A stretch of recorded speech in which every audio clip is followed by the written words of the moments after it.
ಶ್ರೀ ಗುರುಭ್ಯೋ ನಮಃ. ಶ್ರೀಮತಿ ರಾಮಾನುಜಾಚಾರ್ಯಾಯ ನಮಃ. ಇದು ಜ್ಞಾನ ಸಂಪದ ಯೂಟ್ಯೂಬ್ ಚಾನಲ್ ಮಾಸ ಭವಿಷ್ಯ ಕಾರ್ಯಕ್ರಮ.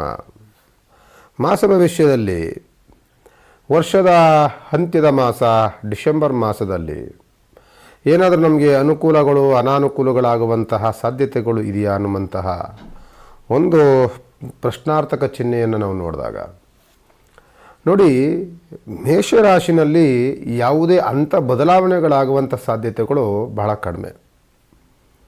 ಯಾಕೆ ಅಂದರೆ ಇದು ವರ್ಷದ ಅಂತ್ಯ ಭಾಗದಲ್ಲಿರುವಂಥದ್ದು.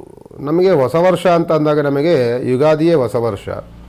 ಆದರೆ ಕ್ರೈಸ್ತ ವರ್ಷ ಅಂತ ತೆಗೆದುಕೊಂಡಾಗ ಅದು ನಾವು ಜನವರಿ ಆ್ಯಂಡ್ ಡಿಸೆಂಬರ್ ಇವೆಲ್ಲವೂ ತೆಗೆದುಕೊಳ್ತೀವಿ.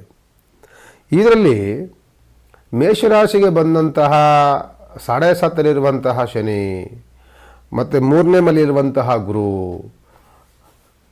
ಮತ್ತು ದ್ವಾದಶದಲ್ಲಿರುವಂತಹ ಶನಿ, 11ನೇ ಮನೆಯ ಭಾಗ್ಯಸ್ಥಾನದಲ್ಲಿರುವಂತಹ ರಾಹು, ಇವ್ಯಾವೂ ಸಹ ಬದಲಾವಣೆಗಳನ್ನು ಬದಲಾವಣೆ ಆಗಬೇಕು ಅಂತಂದರೆ ಬದಲಾವಣೆ ಆಗುತ್ತೆ. ಮೇಷರಾಶಿಗೆ ಒಂದು ರೀತಿಯಾದಂಥ ಬೆನಿಫಿಟ್ ಸಿಗುವಂತಹ ವರ್ಷವೂ ಬರುತ್ತೆ. ಅದು ಜನವರಿಯಲ್ಲಿ ಬರುತ್ತೆ. ಈ ಡಿಸೆಂಬರ್ ಅಂತೂ ಮೇಷರಾಶಿಯವರಿಗೆ ಯಥಾಸ್ಥಿತಿ ಇದೇ ವಾತಾವರಣದಲ್ಲಿ ಬೆಳೆಯುತ್ತೆ. ಅಂದರೆ ಶನಿಯ 7.5 ಶನಿ ಜೊತೆಯಲ್ಲಿ 3ನೇ ಮನೆಯಲ್ಲಿರುವಂತಹ ಗುರು, 5ನೇ ಮನೆಯಲ್ಲಿರುವಂತಹ ಕೇತು, 9ನೇ ಮನೆಯಲ್ಲಿರುವಂತಹ 8ನೇ ಮನೆಯಲ್ಲಿರುವಂತಹ ಶುಕ್ರ, ಮತ್ತು ಇವೆಲ್ಲವೂ ಸಹ ಒಂದಲ್ಲ ಒಂದು ಸಣ್ಣ ಪುಟ್ಟ ಅವಘಡಗಳನ್ನು ಮಾಡಲಿಕ್ಕೆ ಪ್ರಯತ್ನವನ್ನು ಮಾಡುತ್ತೆ. ಹೊರತು ಮೇಷರಾಶಿಯವರಿಗೆ ಬೆನಿಫಿಟ್ ಕೊಡುವಂತಹ ವಾತಾವರಣ ಅಂತೂ ಡಿಸೆಂಬರ್ನಲ್ಲೇನೂ ಇಲ್ಲ.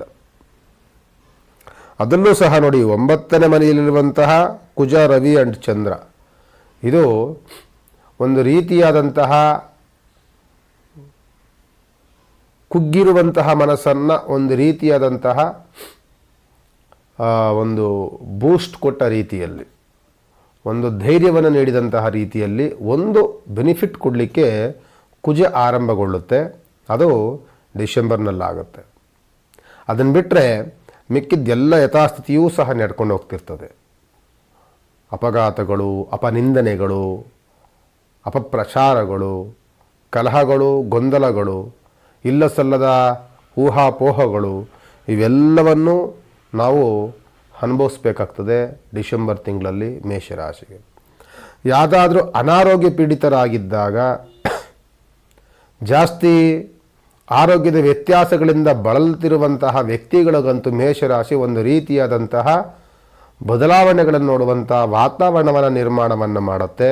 ಯಾಕೆಂದರೆ ರವಿ ಆ್ಯಂಡ್ ಕುಜ 2 ಗ್ರಹವೂ ಸಹ ಉತ್ತಮ ಸ್ಥಾನಕ್ಕೆ ಬಂದು ಆರೋಗ್ಯ ಅಭಿವೃದ್ಧಿಯನ್ನು ಮೇಷರಾಶಿಗೆ ಉಂಟು ಮಾಡ್ತಾ ಇದೆ.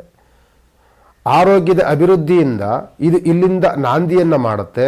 ಮುಂದಿನ ದಿನಗಳಲ್ಲಿ ಇನ್ನೂ ಅನುಕೂಲಕರವಾದಂತಹ ವಾತಾವರಣಗಳನ್ನು ಸೃಷ್ಟಿ ಮಾಡ್ತಾ ಹೋಗ್ತಾ ಇರುತ್ತೆ. ಅದು ಮೇಷರಾಶಿಗೆ ಅತ್ಯಂತ ಲಾಭದಾಯಕವೂ ಆಗಿ ಹೋಗ್ತಾ ಇರುತ್ತೆ.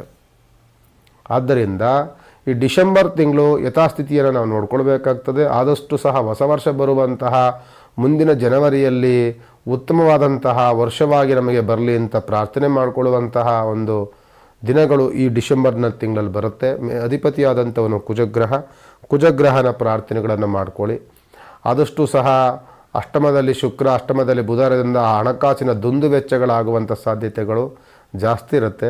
ಅಷ್ಟಮದಲ್ಲಿ ಬುಧನೂ ಇರೋದ್ರಿಂದ ಭೂಮಿ ಕಲಹ ಆಗುವಂಥ ಸಾಧ್ಯತೆಗಳು ಜಾಸ್ತಿ ಇರುತ್ತೆ. ಅಷ್ಟಮದಲ್ಲಿ ಬುಧ ಇರೋದ್ರಿಂದ ವ್ಯಾಪಾರದಲ್ಲಿ ನಷ್ಟ ಕಷ್ಟಗಳಾಗುವಂಥ ಸಾಧ್ಯತೆಗಳು ಮೇಷರಾಶಿಗೆ ಜಾಸ್ತಿ ಇರುತ್ತೆ. ಡಿಸೆಂಬರ್ ತಿಂಗಳು ಎಚ್ಚರಿಕೆಯನ್ನು ವಹಿಸಿ ಅಂತ ಈ ಸಂದರ್ಭದಲ್ಲಿ ಹೇಳ್ಬೋದು. ನಮಸ್ಕಾರ.